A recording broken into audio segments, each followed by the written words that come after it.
Hi, besties. Welcome to the podcast where we're all friends because we love all things Bravo, pop culture, and can't stop talking Having about so it. much fun. Okay, good. Yes. Bravo should be fun. I'm Caitlin Marshall, your host here at Besties by Bravo.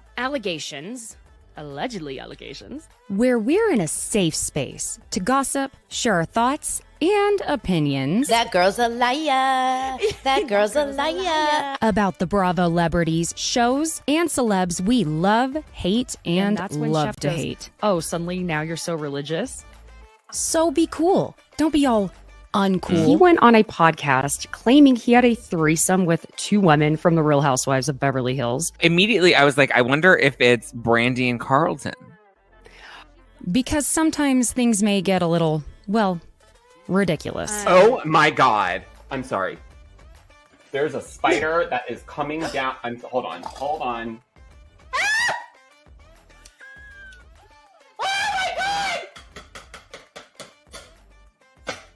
Oh my God!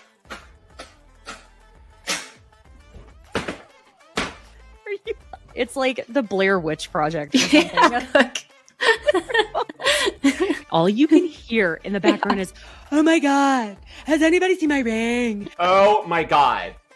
I don't want to ruin the party or anything. Have you seen my ring?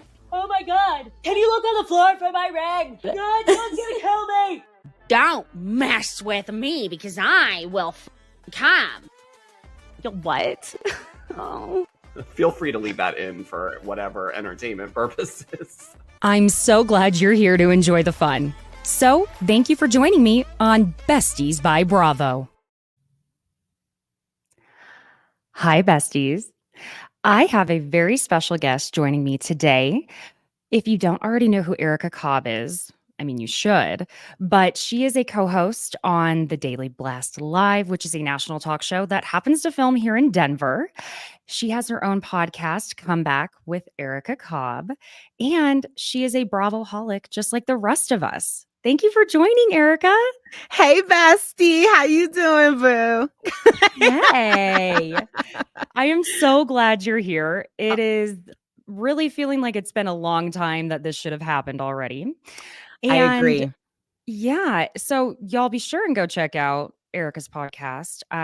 Your story on that is really great. There's a better word than great, but I really connected with how you felt with the comeback of really coming from, hey, things all took the downturn and you decided, okay, pulling myself up by, here's the Oklahoma, by my bootstraps, and I'm going to do it. And you really have come up like the Phoenix. It's really incredible. And I love the interviews you do. So y'all be sure and go check that out.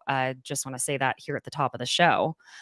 Thank you. Thank you so much. And Caitlin, I really appreciate you inviting me on. Your podcast is super successful.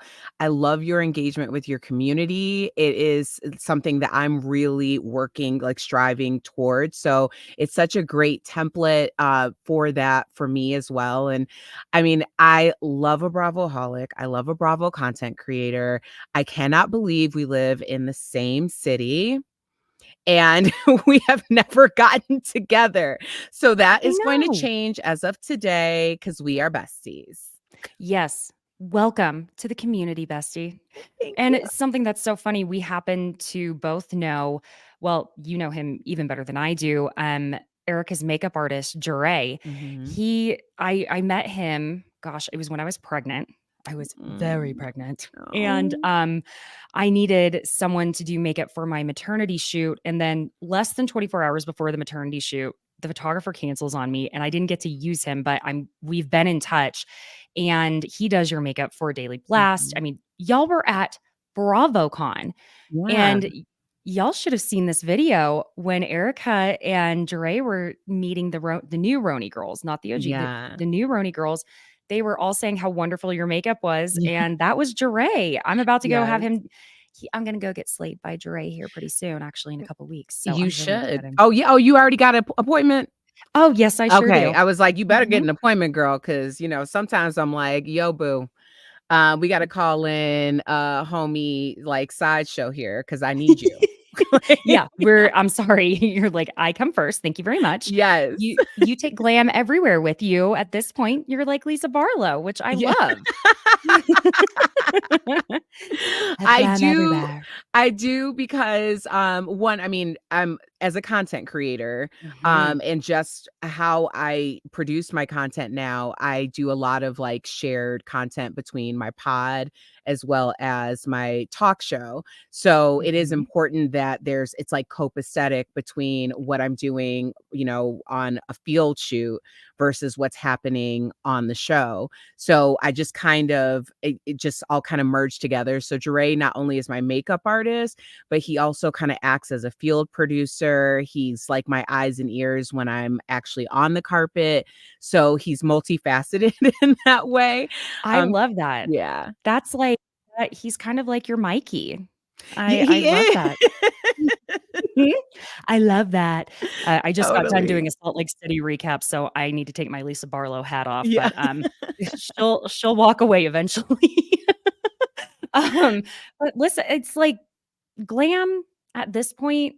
When you're on camera, the makeup you have to wear on camera is so different. Okay, Mm.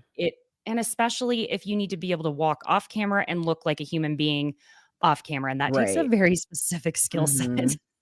I Yes. don't possess it.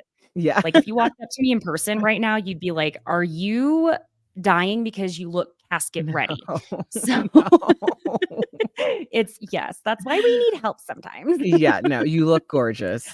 Oh, well, thank you. So Yes. do you. I can tell. Thank you. Yes. I just saw something Mhm. that came out in the last hour. Okay. Rachel Levis has officially come up with her podcast, and it is Uh-huh. going to be released in January. It is called Rachel Goes Rogue. Okay. I mean, this was I was on live with my friend Giorgio when this all came out. Are you going to be listening? No. Well, clearly she timed it with the release of VPR. There you go. So at least that's a smart move that she made. I'm not trying to come for Rachel, but she has been so ill-advised. Everything that Oh we my wanted to hear from her, she already gave apparently for free to Bethany Frankel.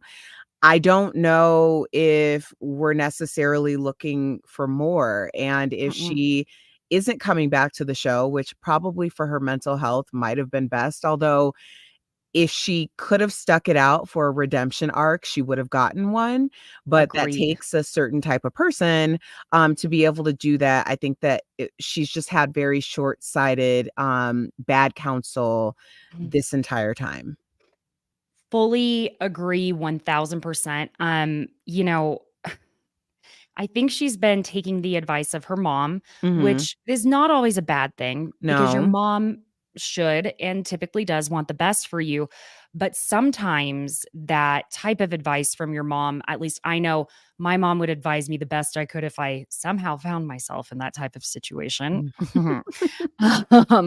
She would be wanting to do anything she could, come up with anyone and anything to be on my defense to make it okay for me. Yeah.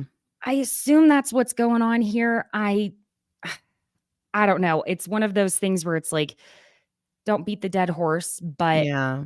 when that horse won't stop doing things for the attention, Yeah. I don't know that I see. She had said on Bethany's, I know you listened, that she wanted to do something with mental health, but oh gosh, how do I say this without sounding like a complete and total asshole? No, say it. It's gonna be very difficult to listen to rate. People got mad at me when I made fun of her voice. So. Yeah. But it's gonna be very difficult to listen to her speak. Okay. Mm. Everyone, anxiety is an intense thing, and I'm not Yeah. the anxiety, but maybe if that's something like public speaking, she couldn't do the public speaking. She had to have James at their engagement party feeding her lines. James Kennedy feeding her the lines. Mhm. Yeah. Just doesn't seem like her thing. I think that's why the pageantry didn't totally work out the way it could have. Mhm. Yeah, I might listen to that first episode because, that's what we do. But will I be tuning in weekly? No, ma'am. Well, that's generous of you Yeah. to listen to the first episode. There's obviously so many side stories to every reality show. I Mhm. do prefer to generally keep my reality shows in the reality show Yeah. because then you get a lot of things that could have been edited out that we wish Yeah. that we maybe didn't know. And then also you get people who are going rogue and they don't understand the vehicle in which they were introduced to us and how outside of that vehicle, maybe we're just not as interested. And I think that's the situation with Rachel. I hope she does have supporters. The girl really needs it. But Mhm. ultimately, if I love my mom and she is one of the smartest people. And I don't say that just as like a platitude. Mm. Literally, my mother is brilliant and she has given me amazing advice throughout the years. But I can also think of some advice that my mother gave me that had I taken in that moment, my whole life would have changed and not for the better. Mhm. Your mother doesn't necessarily understand the climate that you're in is she still in her 20s or like early 30s, I early think 30 she's something? just turning 30-ish. Yeah. Yeah. She doesn't understand that climate, and you can tell because she said the whole thing about Bethany and, she's a force, which, yes, Bethany absolutely was a force 10 years ago. Exactly. I think she's a force now, but she's a force in a way that, she herself seems to be scrambling to really find her lane, and she's kind Oh, of yeah. throwing things at everything. So I think she's finding out, her impact and if it's an impact that's actually a relevant one or if people are talking about her because she's missing the mark so much. You hit the nail on the head there because, Bethany is just constantly just throwing shit at the wall to see what Mhm. sticks. Yeah. And it's at that point that you kind of go, okay, Bethany, because Bethany, I used to love her just Mhm. for the, sheer tenacity of her, Yeah. but it's become delusional. Yeah. And I'm like, you're not a makeup artist. And can people who are not makeup artists absolutely be in beauty influencers? Yes, Sure. 100%. Don't let that deter you because people do want to see real people, Mhm. not people who are millionaires just buying a shit ton of products and all the products they get for free and telling you that, yeah, okay, yeah, this is worth it. Yeah, no, no, don't get it. Not worth it. Ma'am, no, that's Mhm. not how this goes. You don't even know how to explain why something works and why something doesn't. I don't need to know from you that you like the smell of something. That's incredibly subjective. Okay. Yeah. It just doesn't work. So yeah, I really, part of me was not expecting Rachel to go through with this podcast because I thought maybe she really did just want to take a break from it all, which Mhm. it would have been wise to do. But who knows what she really could do career wise at this point after all of this. I'm sure there are plenty of people out there who have not watched any of Vanderpump Rules or know about Scandival necessarily that would have hired her for something. But alas, here we are. Yeah. Well, you know what? I wish her the best in trying to get her bag because clearly she's going to Yeah. need it. I think she jumped ship way too quickly. I don't know what it's like to be on the receiving end of so much vitriol. Mm-mm. I cannot imagine having that happen, especially at around 30 years old. I'm just now getting tools to navigate, some of the energy that comes my way, especially the toxic energy. And I'm Mm. 42 years old. So I really felt for her in that regard. But ultimately, she doesn't have the business sense or even I think it's really when you're talking about everything that people really profited off of, like with the VPR cast, it was about Mhm. instinct. And she doesn't have that instinct to know what works and what's going to resonate with people and what's not. And all of these opportunities in entertainment, whether you're, doing a reality TV show or you're hosting a daytime talk show like myself, I call it's university. Like you're learning all of these things about the production of a show and what resonates with the audience, who your audience is. Like these are tools that you develop over the course of decades. So the idea of her being on a show for, was she 3 seasons? Was she more than that? Roughly, maybe 4.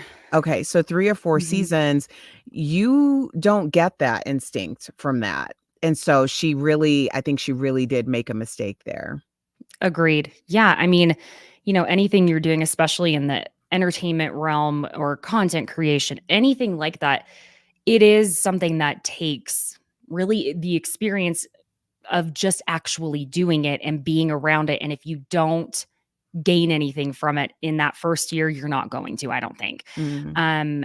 It just seems like she kind of just wanted to show up and be pretty, which she's good at doing that. Yeah. It comes naturally to her. Yeah. But that's, again, I used to do beauty pageants.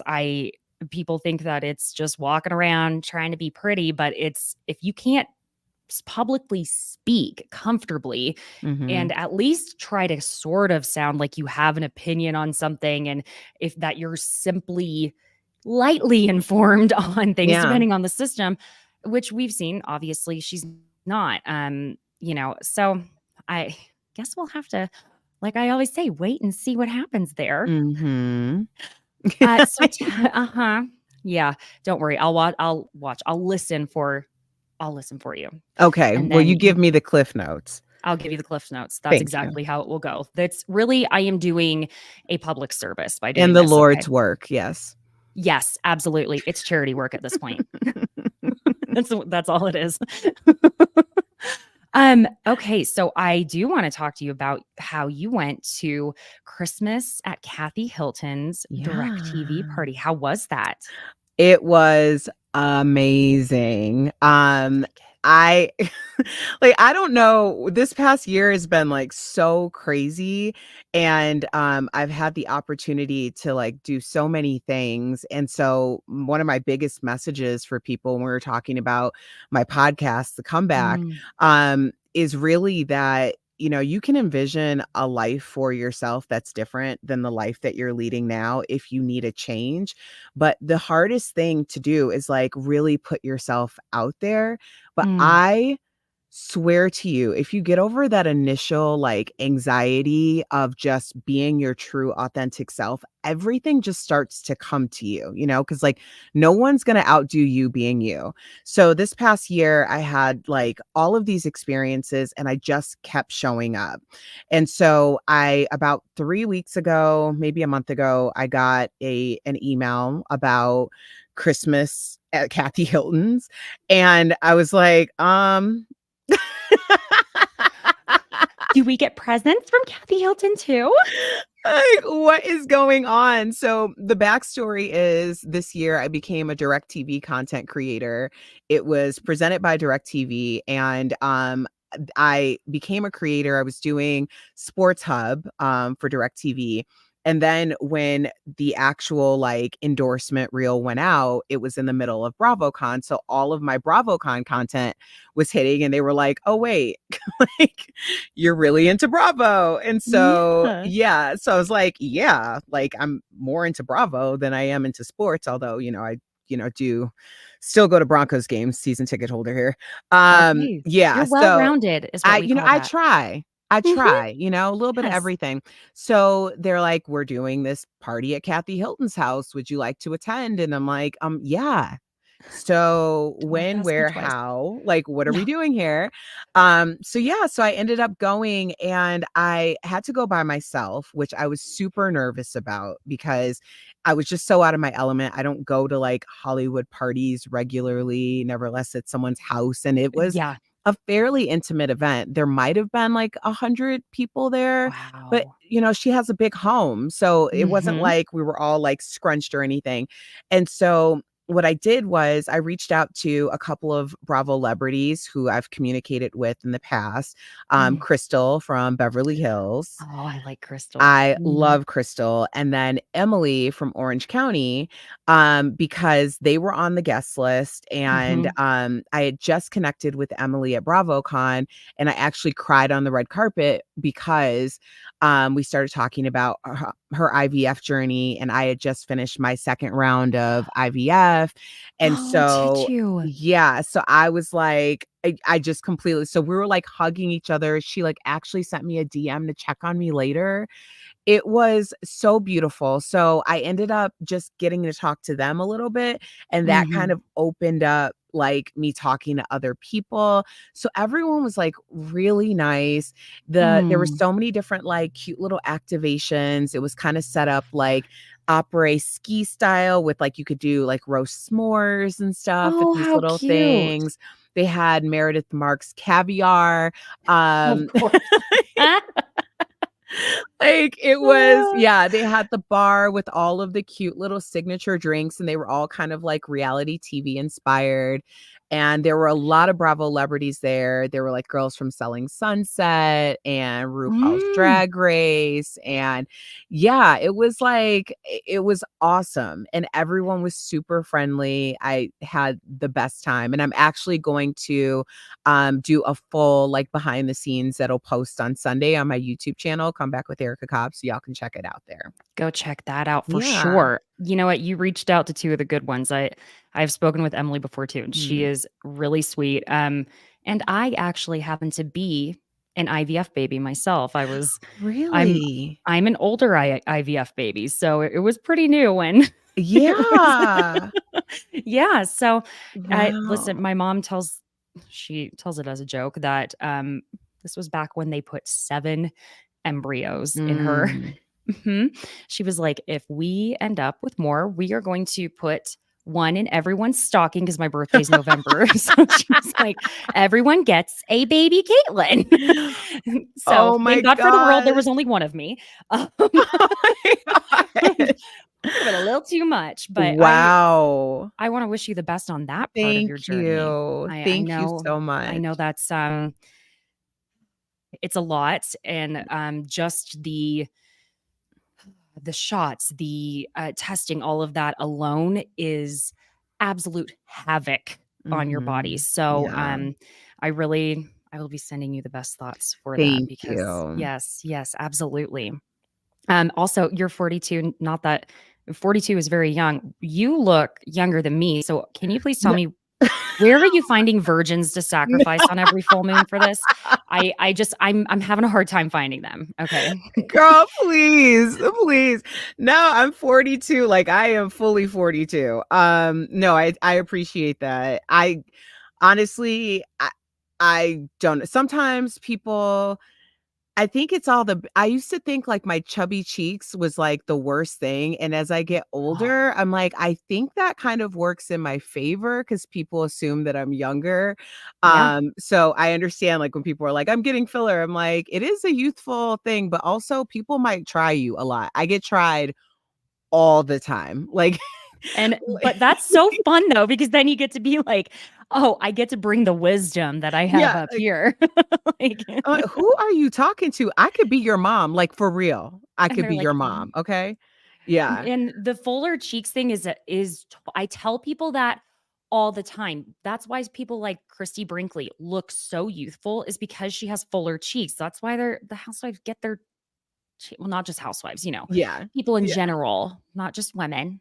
Yeah, exactly. Get the volumizing stuff in their cheeks. Well, that sounds like it was so much fun.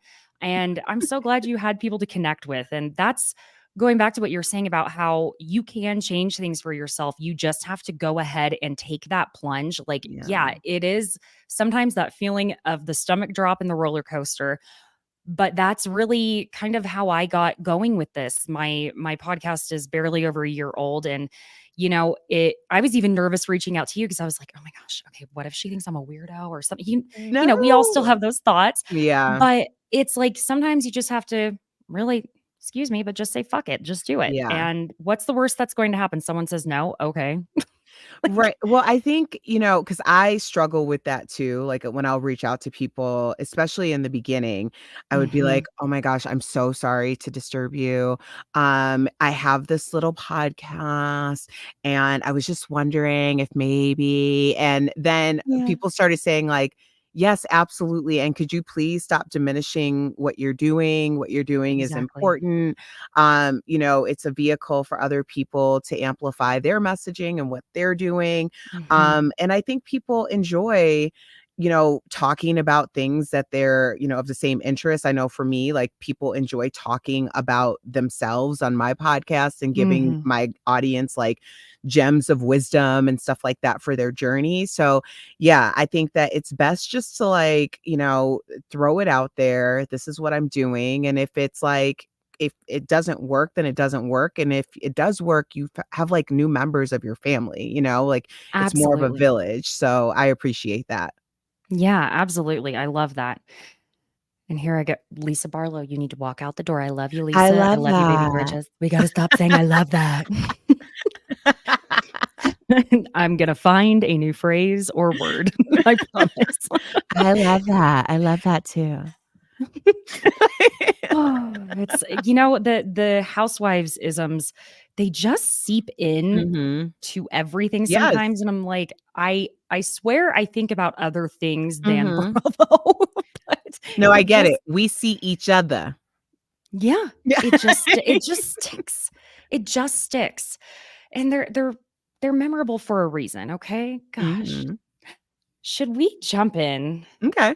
to this episode? I was saying to you how it had been a while, I felt like, since I had done a really detailed recap. And I was like, I had drafted my email to you and I had put in the email, oh, we're going to discuss some Potomac and we'll just do a small Beverly Hills recap. And I had to rewrite that whole email. I was like, Erica, Yeah. it's pages long. We went there. Um, All so good.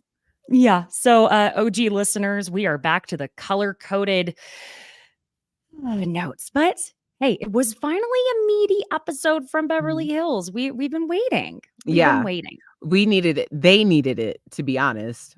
so badly because Mhm. the way the season was hyped up with all the yeah. I hate saying tabloid because it's not really tabloid anymore. The social media and internet rumors, Mhm. drama between Kyle and Mauricio and all of that, we were really expecting like explosions.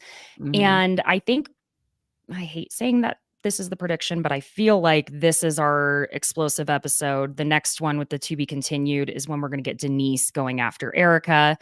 And then aside from that, I think that's probably going to be our two biggest ones until that new finale that they air blah, blah, blah, blah, that they recorded that they filmed. Mhm. Hi, I'm Caitlin. I'm coming back. Come Okay, on I'm back. back, girl. It's all Yeah, good. I'm here. I arrived. Some of it's a little weird too because I got myself a new camera, so it's like when I look into camera, I'm kind of like I feel disconnected. So I'm going to keep looking back down to you because that feels more normal.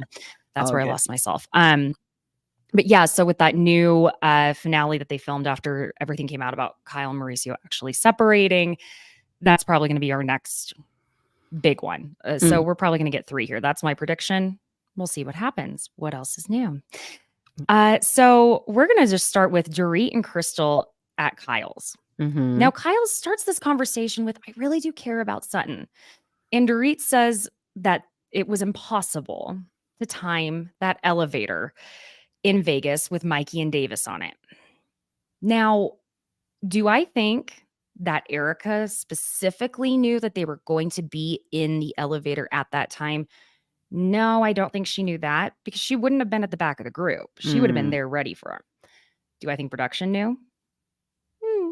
What do you think? I think you're right. I think that production had something to do with it. And I think that it was kind of a Hail Mary too. Like it could have gone either way. Like they could Mhm. have made it happen. Or I mean, if it, the only thing that I'm very baffled by is how if production actually set this up.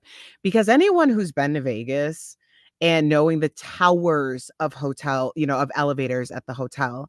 Yeah. That was so perfectly orchestrated because how? Like Yeah. legit how? Um it I thought maybe it was. I mean, do they always film when they're going to the elevator shaft? Like, Mhm. is that something that is always done? So I could see production, but I don't think it was Erica. I do think that you're right on that. Mhm. I mean, she seemed surprised enough. She gave all credit to God. Yeah, We think don't of hear her all do the that often. things.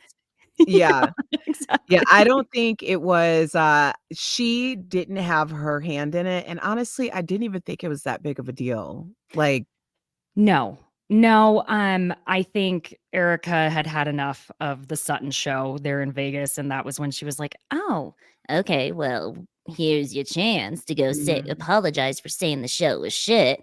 and I mean, it's Sutton. She's going to freak out. right. It's like just Right, too much. but stop it. Like, Sutton I used to love Sutton, and not that I don't love her now, but her privilege shows like more than anyone else's, and it is Yes. jarring. Like it's very, just the idea of being at someone else's special day period or special weekend and Mhm. making it all about you is just an exercise in, you know, I Yeah. self-indulgence, it's like it's an exercise in just making like it's all has to be about you, and that was so unnecessary, and the idea that she would apologize or have to apologize for, first of all, messing up their promo. Like, we Yes. think about it in terms of just, like, leaving a show, and there's all these people at the show, but this was their opportunity to get as much footage as possible for a show that probably needs a little boost because it's been Yes. going on for so long. They want people to be reminded, "Hey, we're doing this show and here's a peek into it." And they Come have to Vegas and go. exactly. So that's really what the apology was about. Mhm. Mhm. That's a very good point. That because there are so many angles to every single issue, when it comes to just the making of a reality show that's specifically like this. Mhm. I because God forbid something like that happened at the Sutton concept and they weren't able to finish filming an entire rack of haute couture, what have you. She would not have been happy about that either. Right. You know, Right. I do now s before I even get started, because it might sound a lot quite a few times through this, like I am defending Sutton a lot. It's not that how do I say this? She is becoming Shannon Beador very much, in this Mm. sense where it's like, it's great housewife material, and it's Mhm. great for the show, and it's not like she's being a sometimes she is though, a direct asshole. But when she's not being a direct asshole, sometimes it feels like, why are you guys being so hard on her? Yeah. Uh, but we don't see her getting sloshed the way Shannon does. At least if we consider the accusations that are really flying right now against Yeah. Sutton. Mhm. Um, so then at this point, Kyle nonchalantly asks Dorit if she noticed Sutton being off. Those two teed this up before they got on camera. They had that conversation. They said, we're going to bring up Sutton's drinking. Okay. Uh, Mhm. because Sutton ends up saying, or Sutton, Dorit ends up saying, Sutton is a drinker and she probably adds vodka to her coffee in the morning. I loved the look Crystal's got on her face. Like, Yeah. she Yeah. was like, she's bringing it even more this season, and I love it. I Yeah. love that about Crystal. Chris Um, Crystal was the voice of the audience yep, completely during yep. this scene, and I really appreciated her for it because Mhm. it was quite triggering to hear Kyle especially talk about someone's drinking, and I thought Crystal was absolutely right. She said every single thing that was in my head. Yes. And saying, Dorit, really? You're going to say this? The lady who is literally known by everyone for her Belvedere soda water with 3 lemons juiced carcass out in a short glass. Yeah, I can barely remember people's birthdays, and I even know Yeah, that. I know. And and Crystal's, she pointed out that, hey, Kyle, you literally got sober like yesterday. Mm-hmm. And along with that, we haven't seen Sutton get really like become a mean drunk like they were trying to insinuate she does. Kyle, on the other hand, we saw her manhandle Sutton last year. I'm shocked we didn't get photos of bruises on Sutton's arm from that party last year when Diana and the 3 of them were just going at it. Well, someone did. It wasn't on the show. I remember seeing that there was like a bruise where she like grabbed her like a thumbprint or something on her arm. But I mean, obviously that wasn't made into a big storyline, but I do think that it is very like I've had 5 there were 5 years where I was doing fitness competitions and I didn't drink for like 6 to 8 months, the duration of when I was, competing. And I was very like, for one, I was younger and I still like to go out on a Friday, Saturday night, get it in, dance and all that. But I made a point of going out and hanging out with my friends, even though I wasn't drinking, and still like encouraging them, like, don't not drink because I'm not drinking. If you want to drink, then drink. And even more importantly, I can be your designated driver. I didn't want, because I felt like some people got really weird with me about not drinking. I know that it's like people get really just in their head about it because people sometimes feel like if you're not doing something that's considered a vice, then you're judging them for doing it. And I just don't want to live my life that way. And so I was always very intentional, like, no, go have a drink. Like, if you want a glass of wine or, whatever, like if you want a bottle, like whatever you want, like it doesn't it's your change life. anything for me. The only time that it changed things was there would become a time, especially when I was going out late night, where people would get so inebriated that's when I was like, do you want me to take you home? Okay, you're going to stay. Okay, are you okay? Okay, you guys are together. Y'all gonna make sure you get home. I'm going to exit. Like that was like the time. You're becoming mom. Yeah, but casual like drinking and whatever, I don't care. So I don't like that Kyle is making that the thing. And also, it's not just on the show. She parroted to Teddy at Watch What Happens Live, because we know that everything that Teddy says has come out of Kyle's head, out of Teddy's mouth.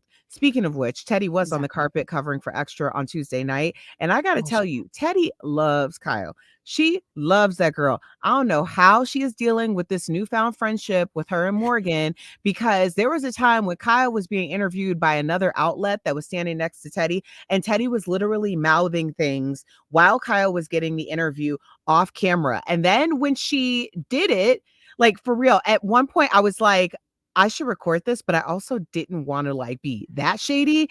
But when she finished talking, when Kyle finished talking, Teddy looked at her and like smiled, and she goes, like nodded her head, like she was approving of how Kyle answered the question. And I'm like, Lord, like I understand besties, I understand friends, but this just feels like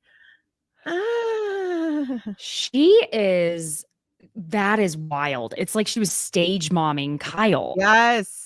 Like, she has been doing this longer than you have even known what was going on around you. Oh my God. That's wild. Yeah. Teddy. I don't have the intense hate or passionate dislike for Teddy the way a lot of people do, but she has slowly been grating on me more and more and more, to the point where I'm really tired of her thinking that she has her in. This is so stupid, I know, but that she has her in back on these shows as if she is still on these shows by being Kyle's parrot and Tamara's parrot. And I like this is controversial, but I tend to like Tamra. So she's a fantastic housewife. Yeah, for sure. Yeah, I mean, OG type of good. But I just am like, what is your purpose in this? It's really giving pick me. That's really the type of energy. Definitely. That's wild. Definitely. Yeah, It's I wild, but understand it that. doesn't surprise me. Mhm. I'm not even, because a lot of people gave her so much crap for becoming a correspondent and interviewing the housewives. And I'm like, you know, I've had several gigs ripped from underneath me. I've done either radio or television my entire professional life. Like, I have literally done nothing else.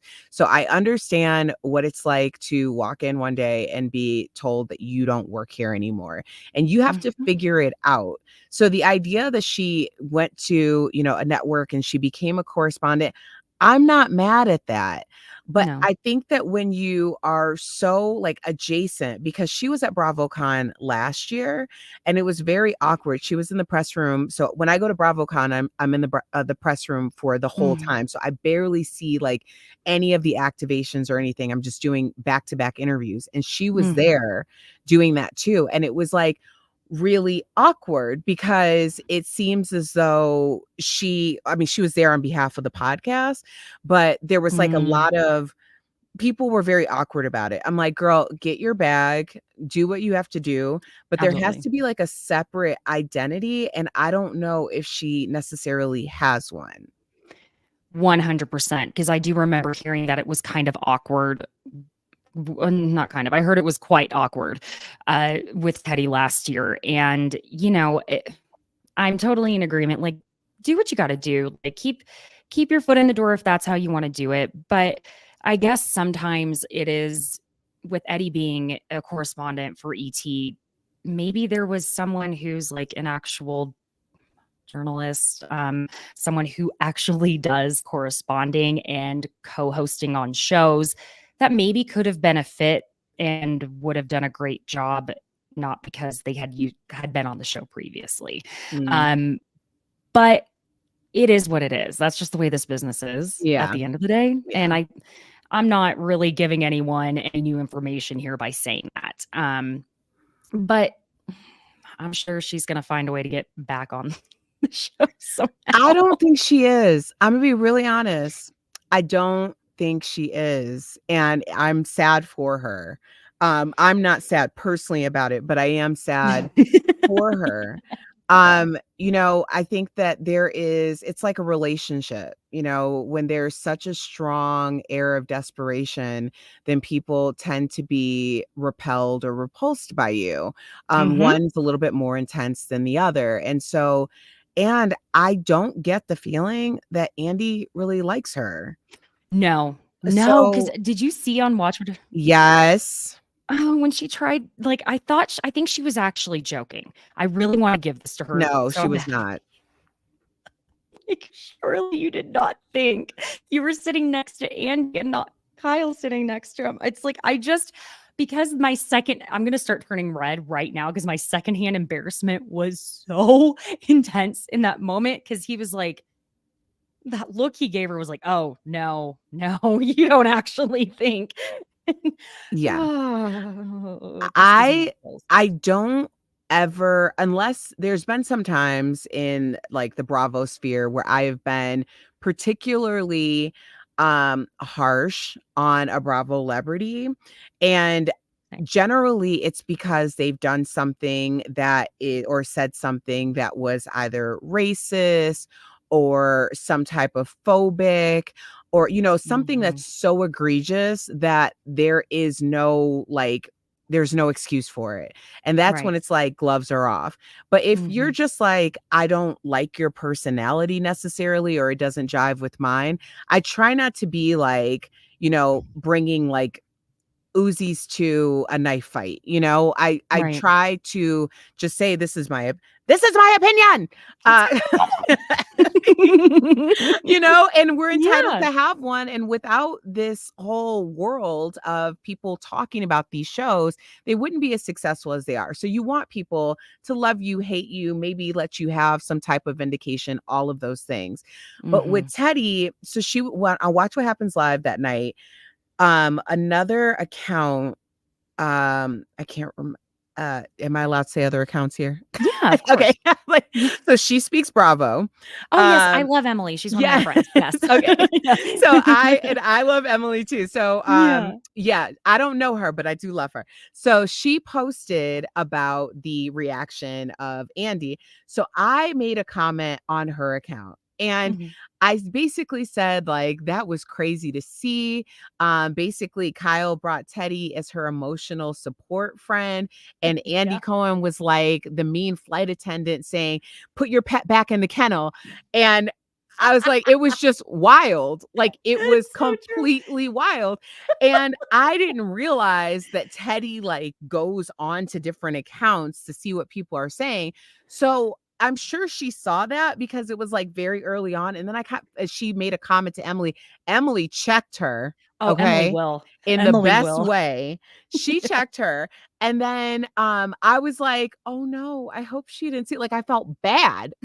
No, listen, knowing Emily, which I do, I'm sure she was like, first of all, Teddy, do not be coming onto my page talking shit to anyone who had something relevant to say to the conversation. Right. No, that's so funny. Yeah. No, Emily's a good one. I really like her a lot. She was at BravoCon too. I can't believe we all didn't cross paths. I know. It was insane though. It was my first time going and it was pure insanity. Yeah. But in the best ways. Oh, yeah. Absolutely in the best way. And Vegas, like I've said before, it's already quite overstimulating. You add BravoCon and then everywhere you're looking, you just are like, I mean, I still thought I was seeing Bravo celebrities at the airport at DIA. You probably were. Well, I may or may not have seen one while I was out that following Friday who wasn't the nicest. Yeah, I talked about it a little bit earlier. I don't want to drop the name only because, at least not on air. I'm so sorry, friends. Only because she was not on the clock. And even though what you do still need to be kind to people and not act like a shithead. She wasn't at BravoCon, so I won't. But yes, I tried to be nice to her. I don't know if maybe she was annoyed I wasn't going to like ask for a picture with her, but like, girl, I had just spent the whole last weekend getting pictures with everyone. Like, whatever. Well, yeah, I'll tell you after. Oh, I'm so sorry. I know that's annoying. Okay. People will probably eventually figure it out through deductive reasoning at some point through listening. Okay, so Sutton and Garcelle go to dinner. And did you notice that whenever Sutton was already seated and she's ordering a vodka and she really makes sure to let Garcelle know that she wasn't drinking at the event the night before, but she hands and they zoom in on her handing an empty coupe glass over to the server. So she obviously had already had her champagne and they were wanting us to see that clearly. And then, Sutton's just relaying the conversation with Kyle to her, which I think Sutton was a little saucy, as in a little sauced when she had that conversation with Kyle. So that's probably why she's not as detailed, is my assumption. Yeah. More accusations. It's hard. Like, I'm still enjoying it, but I do find it difficult. Storylines about somebody's husband cheating and alcohol, when this is a very alcohol like heavy atmosphere and environment. There's always alcohol. They're always going to a bar or restaurant. So it's hard for me to, especially when people are saying like, because she made a point, I don't know if you remember this, but from the last episode of saying, oh, it's 5 o'clock or something, I think I'll have a cocktail. Yeah. And so, like, it was like almost saying, like, I haven't had any drinks before this. And I don't like that. Like, I don't like people having to defend their drinking. If 100%. you have an issue, then you have an issue, and hopefully you're getting help with said issue. But if you're like riding a line right now, I don't want to be a part of that line. I fully agree. It's if it's not something that is well, Shannon Bador is probably a better example of someone who did need to go ahead and have that conversation with herself. But it is a very tired. We got tired of it after the whole thing with Luann, after on the OG Roni cast, where it was like, okay, you know, she had the court order to be blowing into the breathalyzer while she's out, things like that. And then she decided to start drinking again. Okay, that's when it's like, look, we've had enough of it. We get it, you know. And then everything with the Reality Reckoning article was all about the alcohol, which at the end of the day, I'm sorry, but that is a personal choice someone can make or not make. So it's really, I'm sure Bravo was not loving that they had already had that storyline in the can when that article came out. That just an assumption here on my part. Because another thing is, if Sutton were that sauced all the time, she's the first one and pretty much the only one at this point who noticed Kyle was not wearing her usual wedding band. And she even asked Kyle on FaceTime. And, you know, Kyle admitted to having a new one.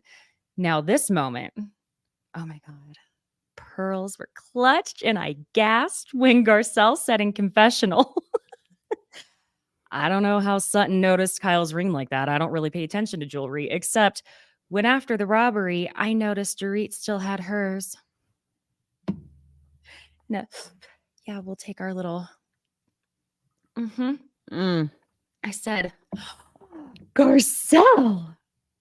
I have to say, Garcelle has hit her stride as a housewife.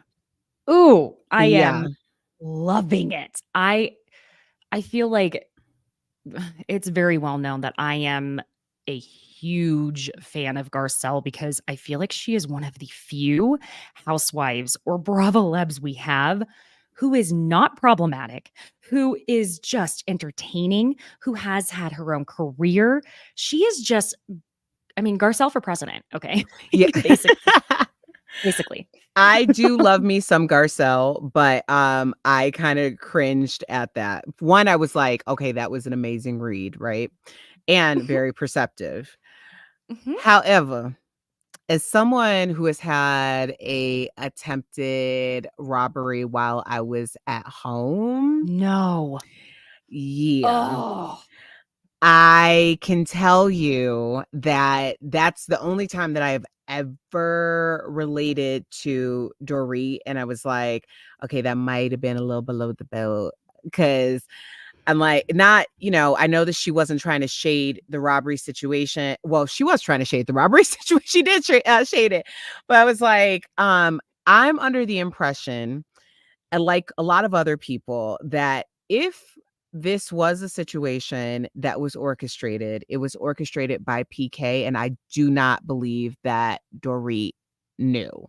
I don't believe that if it were orchestrated by PK, that he even anticipated that they were going to be there when that happened, because she said that there was some change in her plans and all this other stuff. Right. Yeah, because he was in London. So I, like, on that end, I'm kind of like, ugh, because that PTSD, like following someone, well, in her case, actually breaking into her home, for me, When her children are there. yeah, it was a little different because he was in a different part of my home, like not inside, like he was, it, like the way my home structured is a little funky. So he was on my property and in my property, but not where I was, you know. Thank God. Yeah. So I'm like, ooh, I don't know if we gonna talk about the robbery, Garcelle. Like, Yeah. So I fortunately haven't experienced specifically that. I did live in LA for 10 years and, you know, as you can imagine, there were I can relate on some specific levels. Yeah. That being said, I think that they went ahead and threw that in there because we're going to eventually get more of the PK and Dorit separation. I don't, they keep saying it's not happening. Y'all, where there's smoke, there's fire. The blinds are everywhere. And I'm sure you noticed, well, keeping your hair a darker shade of blonde or brown instead of blonde is a lot less expensive because you know her hair was costing her $1,000 a month just to get it colored. Yeah. And I did not see her glam team there the first night of Vegas. Now they were there that second night. Were they? I took note that I was like, I don't think her glam's there.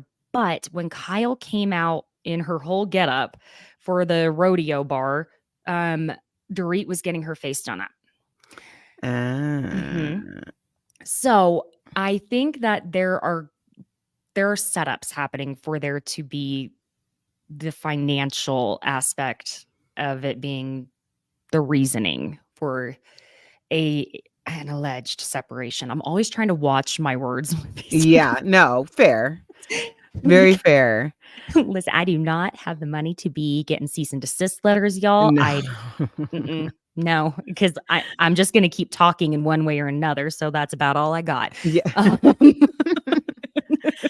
That's interesting. I wonder if it was her glam or if it was just glam, because you can get someone to come to a hotel in Vegas for $150, you know, which is very different than flying someone out and, you know, paying for all of their stuff. I found it interesting, the little nuggets that we're getting, how focused she is, like making it, because she said to Kyle, are you and I the only two who don't have glam? Like, first of all, she was shocked that everyone else had glam and she didn't.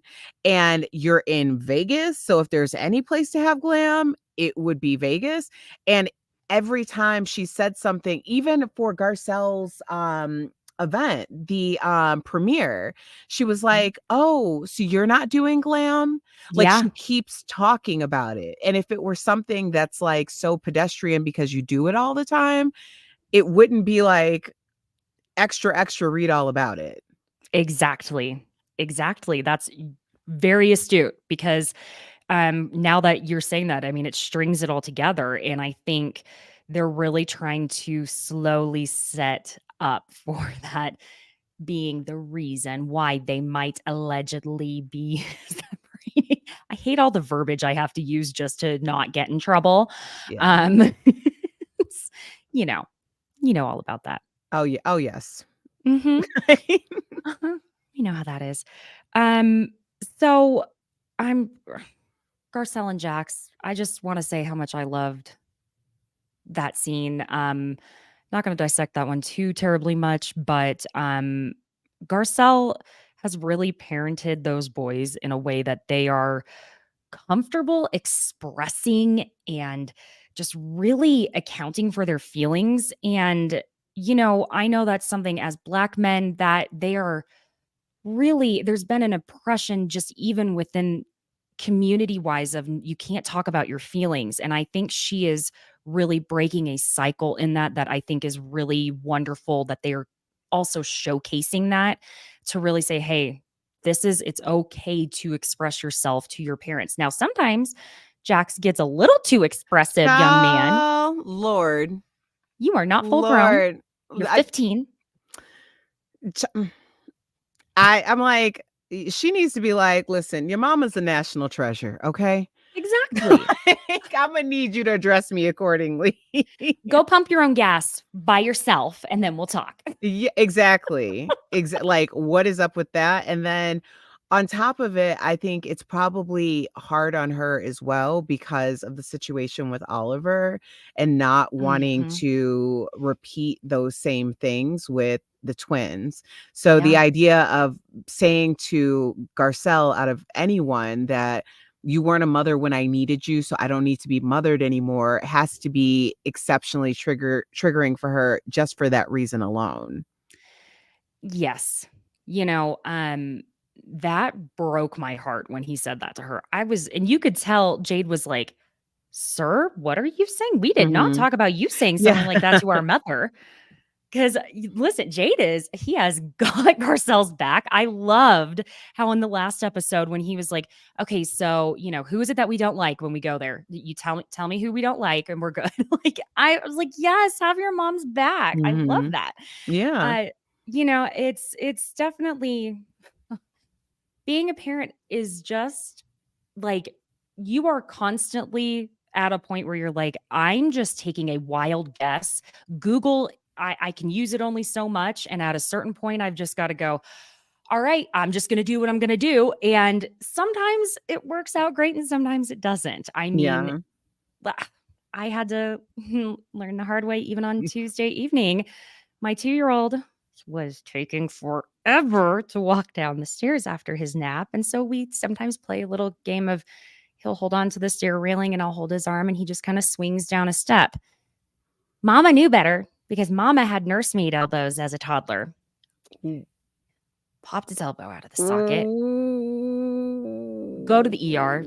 I'm sobbing. I'm like, they're going to think I abused my child, but he was laughing and having fun. And I was letting. So even when you're trying to do something right. Yeah. Yeah. And just so, I mean, obviously you experienced this as a child too, Mhm. but it happened to my niece and we were literally she was being twirled around That's all it takes. to Elsa and Mhm. all of a sudden she's screaming. Yeah.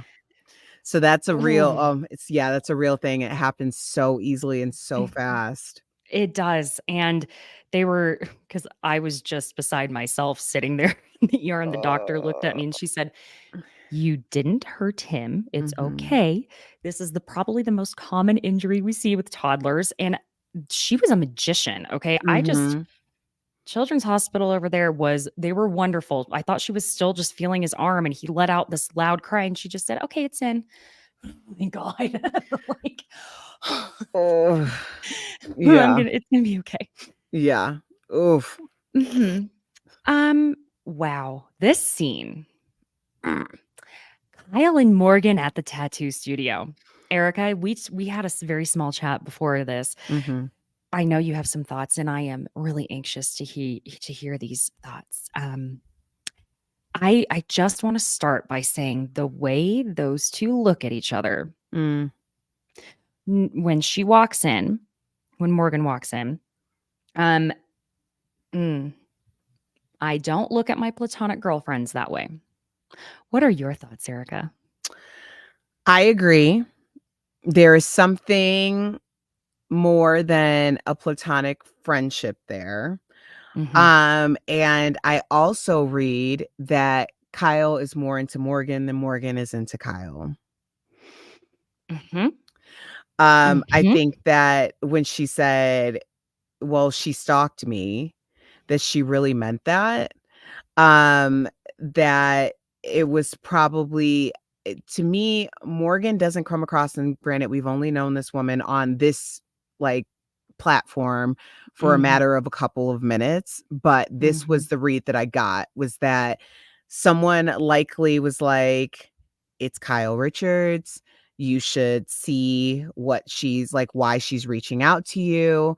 And when she talks about it, she's like, oh, it's Kyle Richards. It's Kyle Richards. It's like, it's not just Mhm. Kyle. So to me, that kind of screams because Morgan doesn't come across in those couple of minutes as someone who would be super fanned out over a housewife or really anyone. Interested. No, more Yeah. no. She doesn't give me that vibe, that, No. like, groupie energy or, like, fangirl energy.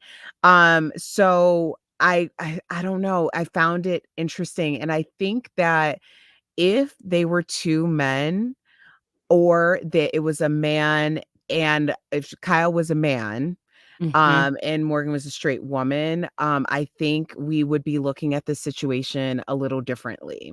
Mhm. 100%. And that's a very, very good point. Because the way Kyle ends up saying that she put a post about, it's so cringy to me, about Morgan onto her Instagram story. And she said, yeah, because I was trying to get your attention. Oh my God. You don't do that when you're just like trying to, especially at the level Kyle is at, right? She's not someone who's trying to reach up to, gain success by associating with some. Do you know what I'm saying? Like we see plenty of people who will tag this person and that person. Okay. This is not, this is totally different playing field. So that was Kyle sliding into her DMs without sliding into her DMs. Because I guess that's a better way to get her attention, because I don't know about, I'm sure yours is the same way. I'll forget to look at the requests and then I'm like, oh shit, I have all, so you don't always get your DMs. And it's not intentional for whatever reason. Instagram will filter it out in a kind of random way at times. But that it was like a very juvenile way of going about it, instead of just sending her a message. That's what anyone who wasn't going for something that was outside of the realm of what is expected. If you were really just going for a platonic friendship, wanting to really praise her music, why not send her a DM and be like, I just love your music? Because that's the way normal people do things. Yeah. Yeah. I don't know. There's something, I'll say it, in Phaedra Parks, something in the buttermilk ain't clean. Like it ain't. I have a little thing behind me over here with Phaedra. Okay. I think it's cut out. Yeah, because we're both Scorpios. So yes. That's it. And there's something else Kyle says in confessional around this scene, which is that Morgan is 100% herself. No excuses, no apologies. And there was something very freeing about that to me. I'm someone who is always worried about everything being so together and perfect that I was honestly just so taken by that. Kyle thinks that's what she's doing around her by saying, okay, I'm not drinking. And I want to be clear. And the way she is speaking to Sutton and everyone else for that matter. But really, I don't think Kyle knows herself well enough to actually be free being herself. And it probably took Morgan a minute to get there herself. She's been sober, I think she said, for 6 years. So when you're newly sober, in a sense that it becomes this big of a deal that you are sober, it's being said multiple times in multiple conversations every single episode now, then something tells me you would probably use the alcohol to be kind of in your, what you would think was your own skin. And I think a lot of people will go through that, especially if they're on a public platform, to get rid of their nerves. Stand-up comics are a great example of like, not, really not relying on themselves. And a lot of times that's why you see a lot of stand-up comics end up being like, hey, I'm sober, because they finally realized, hey, actually who I am is better than who I was relying on myself with a drink. Yeah. So I don't think Kyle totally knows who she is. It's giving very much the Bronwyn effect, not as annoying. But it's giving that effect. Isn't it interesting, though, that she's certainly projecting like now she does know who she is, because she made a comment about, we like working out, we like doing this, we like doing that. It's nice to like have a friend that you have something in common with. And I was like, but Kyle, you just started liking these things and doing these things very recently. And it seems as though it coincided with you reaching out to this person. So do you like all of these things because she likes all of these things and you want this relationship and someone that you can like bond over the things that she's been doing, but you're new to this. So, it is a way to hold yourself accountable and be the person that you want to be. But is it the person that you want to be, or is it the person that you truly are? Exactly. It was the case of the we. And it was giving very much the Kourtney Kardashian, Travis Barker effect, which maybe that's who Kourtney, for example, has always wanted to be, is the type of person she's kind of becoming a little more alternative.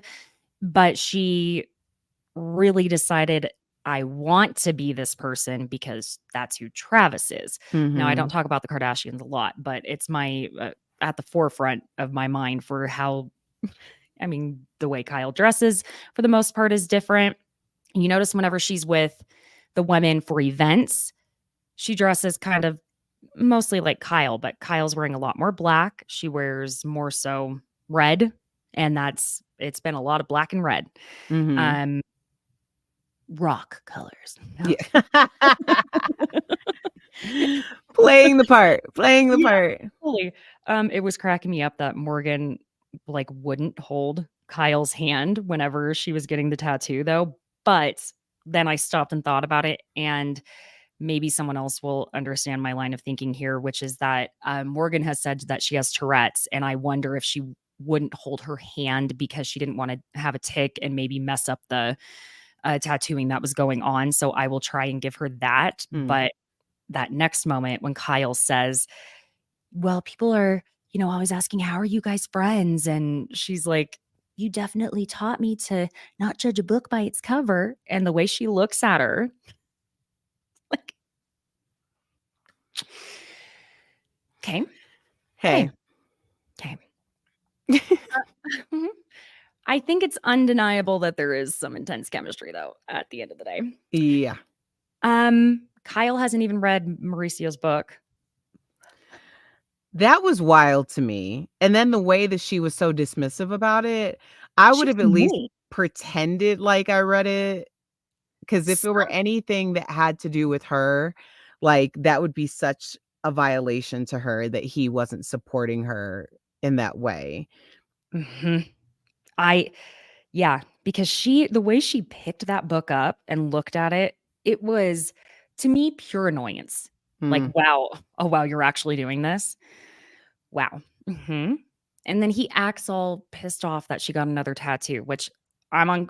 This is a point where I'm Team Kyle, and I think pretty much everyone can be, which is, sir, that's not your daughter. And even if she was, that's her body. Exactly.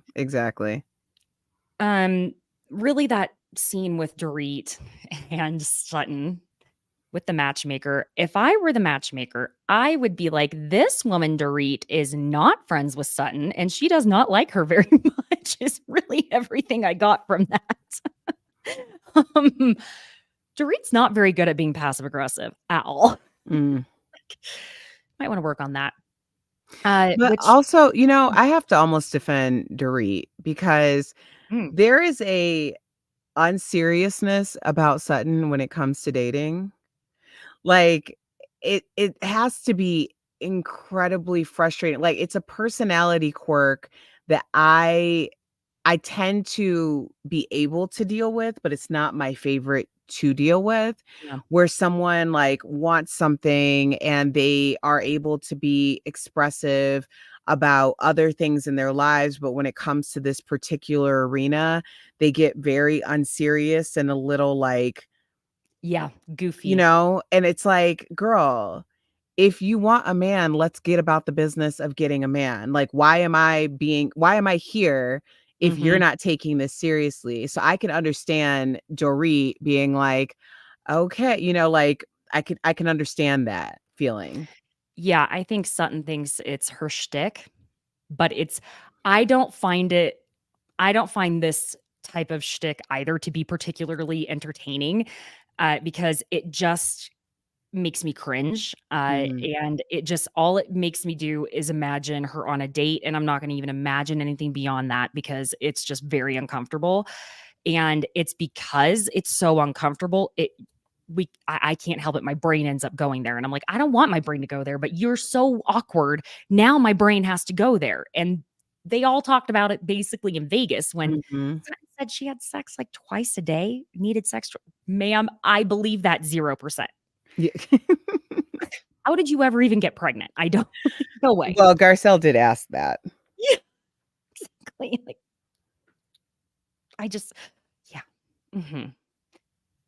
So we get to Kyle's THC dinner and we finally get to meet Annemarie Wiley. I was wondering when this was going to happen. I felt like they waited a while, but Yeah. Okay, so here's the thing. mm, So you heard about the allegations against Marcellus Wiley, her yes. husband, Mm-hmm. and I was like, wow, that's interesting that they dropped right before she stepped onto the screen. I'm not saying it was orchestrated by the accuser. The accuser actually had already reported it in college, like when it happened. Mm-hmm. Um, so yeah, so that's not what I'm saying, but I'm like, how are they going to handle this on Bravo? Because he was at BravoCon and Mm-hmm. my sister actually went up to him because she had read his book. And then Mm. she relayed that to someone who is in our lives that played football in the NFL. And the response was, oh. Ugh. Yikes. Yeah. So I'm Ooh. wondering, one, if this is one of many. And I don't know anything. And at this point, I don't even think I have to say allegedly because I think that the accuser reported it and I think action was taken, but he Mm-hmm. was still allowed to stay in all of that. So, um, Right. Mm-hmm. right.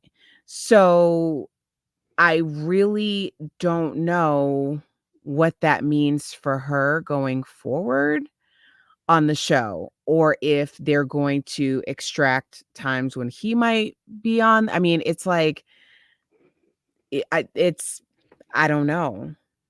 I Yeah, don't because know. here's the thing to lend to what you're saying is a great example of when there's one, that usually means there's many. Mm, Um, Diddy and all of that. yeah.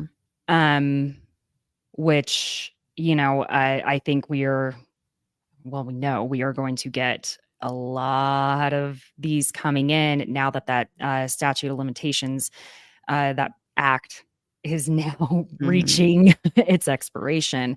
And I think we're going to be seeing this with a lot of public figures. And there have been articles really lending to that. So I think that's a good point that maybe they may end up having to kind of phase her out, not because of her, but maybe because of him, which, that's unfortunate for her, because God, I can't even imagine. Yeah. No, nor do I want to. Let me knock on No. Yeah, like exactly. Knock on that wood right there. don't want to imagine that at Mm-mm. all. No. Um, yeah. I just hope that everyone who comes forward is able to see the justice that they deserve, Yeah. because I know no amount of justice is ever going to actually justify it in the end for them. No. So I just hope that actions are taken at the very least. Yeah, so she shows up and I guess she lives on the same street as Kyle. And Beverly yeah, Hills. exactly. I think Well, you're my neighbor. yeah, they're not even in Beverly Hills. They're out in what's it called? It's not Woodland Hills. Oh geez, I just forgot the name of it. It's the new Beverly Hills Oh, out okay. there in the valley. But Crystal in confessional, I don't know Annemarie, but we have a lot of mutual friends. But I will say she talks a lot, asks a lot of questions. That bitch is nosy. I'm like, yeah. Okay. Oh, I love it. Mhm. Love it. Mhm. Denise and Camille arrive looking like the double bubble mint twins. My God, what was that? I think that's what the O from Garcelle was, not, not that Denise showed up, but the O. Like, wow. Doing a I lot think there, a little ladies. bit of both. Yeah. Uh, And for whatever reason, we're still playing at this Faye and Camille hating each other still. That was so long ago. Yeah, they did hug. I mean, it was kind of obligatory, but they did hug. Kiss, air kiss, like, yeah. It was that SoCal way of, oh, yes, hi, so nice to see you. Yeah, I'm acknowledging you. Yes. Eventually, Sutton asks Kyle to go talk after they've all been mingling and whatnot, and they try and get the ladies in to go sit down, and Faye, again, is sat across Camille, and she makes Justin, which I love seeing Justin. I think he is so funny. I really love him so much. He's so entertaining. He's a cutie. Yes, he really added to the room, and I want them to bring him on more. So Sutton and Kyle go talk. Now, Sutton alluded on Watch What Happens Live to there being this thing that we were all going to find out that she was going through and that we'd understand. All of us who have watched any of Beverly Hills knew it wasn't going to be anything that we were going to be like, okay, that explains Sutton acting like Sutton.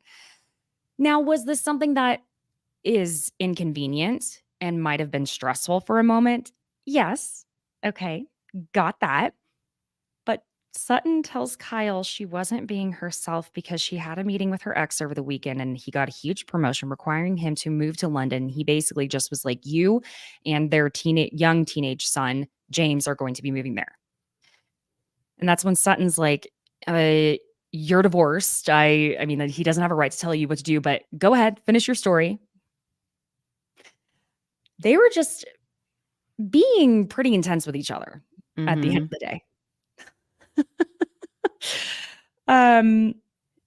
Sutton explains in confessional that he's very powerful globally, and I'm not talking about selling houses. Mm-hmm.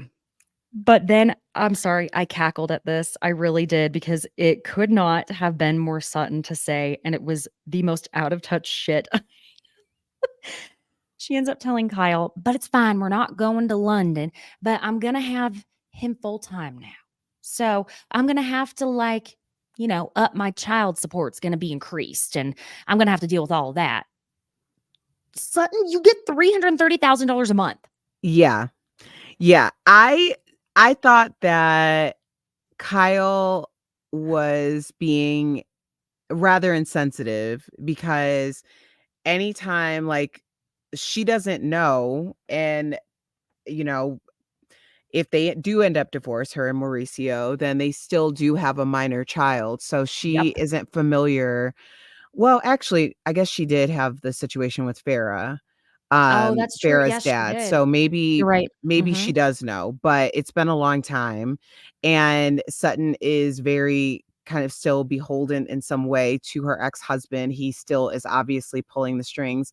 And the thing about these situations is, although she gets a ton of money, and I'm sure she's not living like child's or spousal support to spousal support, but anytime you have someone who no longer is in a relationship with you and tried to hide money and assets, they play dirty, that, and then you have to change up the entire system of what was agreed upon and perhaps go back to court and deal with attorneys. That is a stressful situation. So I understand her being a little off as she's thinking about that. I don't think Kyle was as receptive as she should have been. But then the confessional, you're like, okay, Sutton, well, I don't know. I tried to help you. Right. Yeah. I have gone through a divorce with my son's dad. So I do, and I know you've gone through this. It's, oh my God, that whole part of it. And I did understand what Sutton was talking about. I think it was the way she said it that I was like, Jesus, Sutton, not now. You know what I mean? Yeah, totally. She doesn't know how to explain herself properly. Because, you are having to explain every single little expense you make. It is how much do you spend on gas? How much do you spend on getting your hair done? How much do you spend on makeup? I mean, y'all, it is, if you haven't gone through it, it is every little tiny detail. And they have to do it too. But from the sounds of it, because he is, it's almost like she's a little fearful of him, I would say. he's a very powerful man and he has bigger and badder lawyers on his side. Mhm. So, yes, that is 100% stressful, that part. I Yeah. think just Sutton, if she maybe had said, and then because it's going to change child support, we will now have to go back to court and the legal aspect is stressful. I don't know. Even if she had just said, because custody is changing, we could have done the math on that. It was just, Mhm. now I'm going to get more money. So it's like, Yeah. girl, no. But when Kyle was like, okay, got it. So you may have to move to London and get extra money every month. Dude. I mean, for crying out loud, man. Like, and then when, again, Sutton's like, you're not being very sympathetic. That's devastating. I'm sorry. Got it. Okay. And then she finally, I guess, Kyle has some hook in her craw with Sutton that goes beyond any of this. Okay. Mhm. She is not going to be on Sutton's side about anything, no matter what. Nothing. It wouldn't matter Well, if Sutton. yeah, no, sorry to interrupt, but No, please. it's because Sutton came in and they didn't anticipate that Sutton was going to be the victor and all of them were going to be the villains, and Kyle has never forgotten that.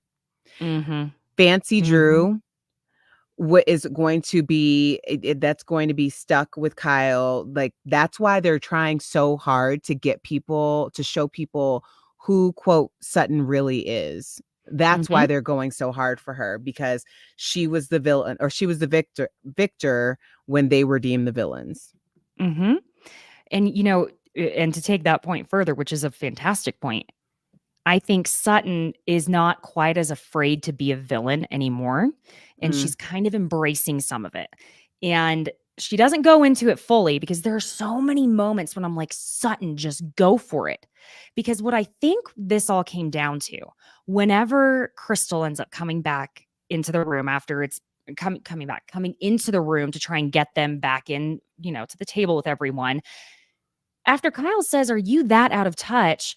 And they keep going, saying, "Oh, your ex can fly back and forth," and that Sutton's making excuses for her behavior. And Sutton says, "And what's your excuse?" I believe that Sutton was going to actually confront, because we know production's been saying, Sutton, you're the one who's already been on top of all of Mhm. this. You notice this and that. You've been saying it. We need you to confront her. I think Sutton was going to give her the chance to do it one-on-one. But Kyle kept going in with her. And so then after Crystal came in and tried to get them out, and then Kyle really just went off at this point after the back and forth. What do you want me to be honest about? I don't know, Kyle, you tell me. And when Kyle says you're being a little off, I don't know if it's your medicine for your feet that makes you act strange. So now she's trying to insinuate she's abusing pills and alcohol. Or I don't know if that was your first drink or you already had a couple. If you have something to say that you want to say, just say it, Sutton. So now Kyle has not only brought up the alcohol, the pills that Sutton takes for what I believe is peripheral neuropathy. That's the medication they use to treat that. My dad has that, and some of it is not even treatable. But one of the medications they use for that is also a medication that can be used for epilepsy. And it does cause some drowsiness and dizziness, but it doesn't really show that it causes any mood altering things. But Mhm. Kyle wanted to get something in there. And to me, that's when Sutton said, all right, fuck you. I'm bringing it up out there. And that's when she got up and left and was done. Yeah. Yeah. I mean, but hey, game on, because here we are. Here we are. Finally, Mm. Kyle has been questioning everyone's stuff and telling everyone, be honest for years. And now it's time. It's time. And again, this is the second time on a Housewives franchise we're going in with threats. And when it's brought up at the table, Crystal's like, hey, all I knew was I walked in and you two were screaming at each other about being honest. And Kyle says, I don't like when a friend is making veiled threats to me. Well, that was a Dorit plant from when they were on FaceTime the other day. And Kyle told her that Sutton was asking questions. Kyle, that sounds like a threat. Dorit, calm down. It doesn't. Yeah. You want to know what a threat sounds like? That's not it. Like, There's been plenty of examples. Plenty. I would say Erica's or what was more of a threat. Really, it's been a lot of back and forth here at this table. Kyle's main point is if you're going to have the balls to bring that up with me, then have the balls to say to me what you want to ask. And even though Garcelle said she wasn't going to defend Sutton anymore, she wanted to let Sutton do it herself, Garcelle came in and saved the day because eventually, after Annemarie's losing her mind over like, what are you guys talking about, being honest about?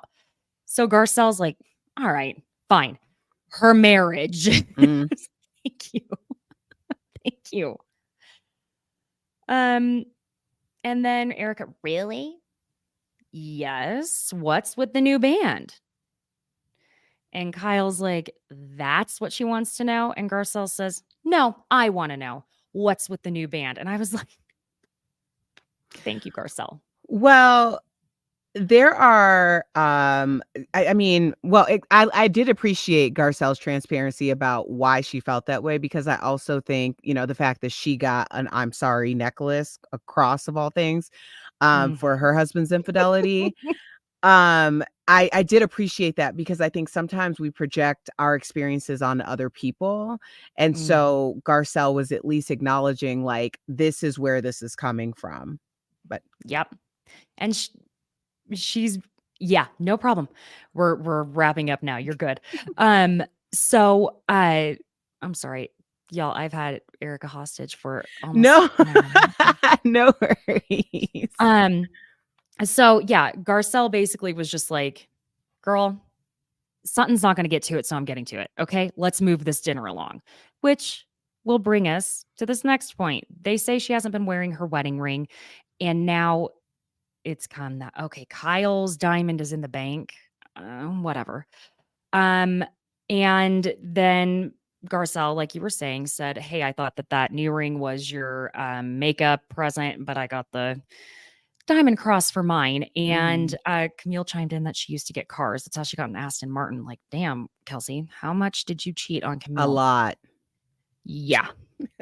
And really, Kyle breaks down at this point. And she's like, is this like not enough for you? Do you want my husband to have cheated on me because he didn't? Kyle, it's the same thing over and over. And Garcelle basically says what it comes down to, that she thinks Kyle doesn't want to address the elephant in the room. Is there something going on with your marriage? That's the question, not who bought your new ring. That doesn't even matter.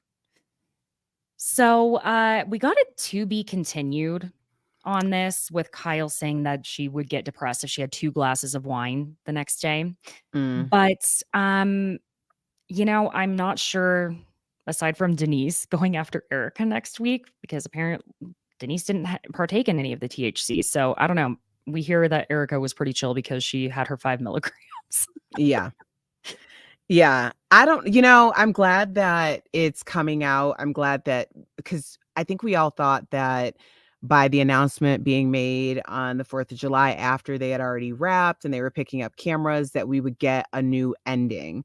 But the fact that this storyline of Kyle and Mauricio has been thread through since the beginning, really is kind of showing us this arc in a way. Very few spoilers, so we don't even know what we're necessarily getting in some of this. So I'm excited to see the season play out. I will say Kyle looks amazing. Oh my God, yeah. So, if maybe it is just time for a change, and maybe Allison Dubois was right, and here we are.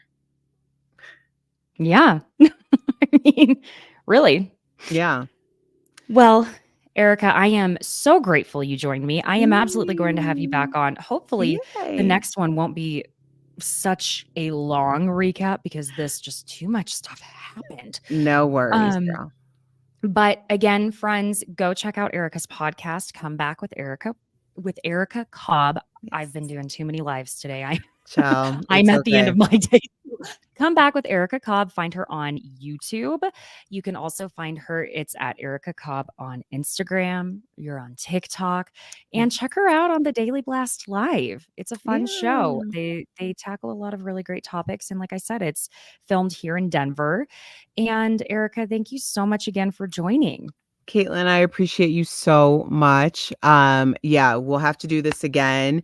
And I have some ideas for some other things we can do, like in person. So I would love that. Yes, content so creators. Yes, ma'am. Girl, I have a group here that actually I would love to introduce you to as well. So Yes, we're I gonna make love that happen. Okay, sounds great. Thank you. Bye, friends. We'll see you next week. Bye.